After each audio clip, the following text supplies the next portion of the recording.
এয়া হৈছে গোলাঘাটৰ দৃশ্য। আজি এক্সামৰ বাবে ওলাই অহা মানুহ আৰু আগত যিটো আপোনালোকৰ ৰেল লাইনটো দেখাইছিলোঁ, এইটো ৰেল লাইন চাওক আপোনালোকে। এই ৰেল লাইনটো দেখিছে আৰু এই ৰেল লাইনটো গেট পৰি গ'ল আৰু আগত এয়া দেখিছে ট্ৰেফিক পইণ্ট।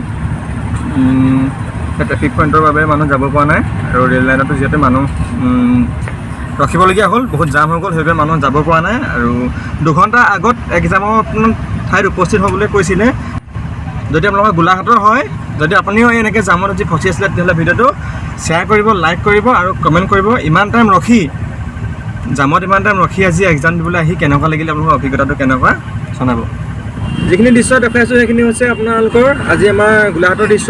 এই গোলাঘাটত আজি যিহেতু এক্সাম চবতে অল অসমত এক্সাম চলি আছে আৰু এক্সামৰ দিনটোত আজি মেইন ৰাস্তাবিলাকত ডাঙৰ ডাঙৰ গাড়ীবিলাক সোমাব দিব নালাগিছিলে। সেইবাবে যিটো ঠাইত আহিবলৈ 10 মিনিট নালাগে, সেইটো ঠাইত আজিৰ ডেটত 1 ঘণ্টা প্লাছ লৈছে। এই ডাঙৰ ডাঙৰ গাড়ীবিলাক সোমাব দিব নালাগিছিলে। ট্ৰেফিক পইণ্টতো জাম হৈ গৈছে আৰু ৰেল ক্ৰচিং, আগত ৰেল ক্ৰচিং আছে, ৰেলৰ গেট কৰিলে, প্লাছ আগত ট্ৰেফিক পইণ্ট আছে, তাত জাম হৈ গৈছে বহুত মানুহ। আৰু 2 ঘণ্টা আগত পাবলৈ দিছে এক্সামত। 2 ঘণ্টা আগত পাবলৈ হ'লে 10:30 বজাত কেইটাত পাবগৈ লাগিব? 8:30 একদম 8:30 পাবগৈ লাগিব। কিন্তু এতিয়া ইয়াতে বাজিলে 8:33। চব কোনো কাৰণত নাপাওঁগৈ, সম্ভৱ নহয়।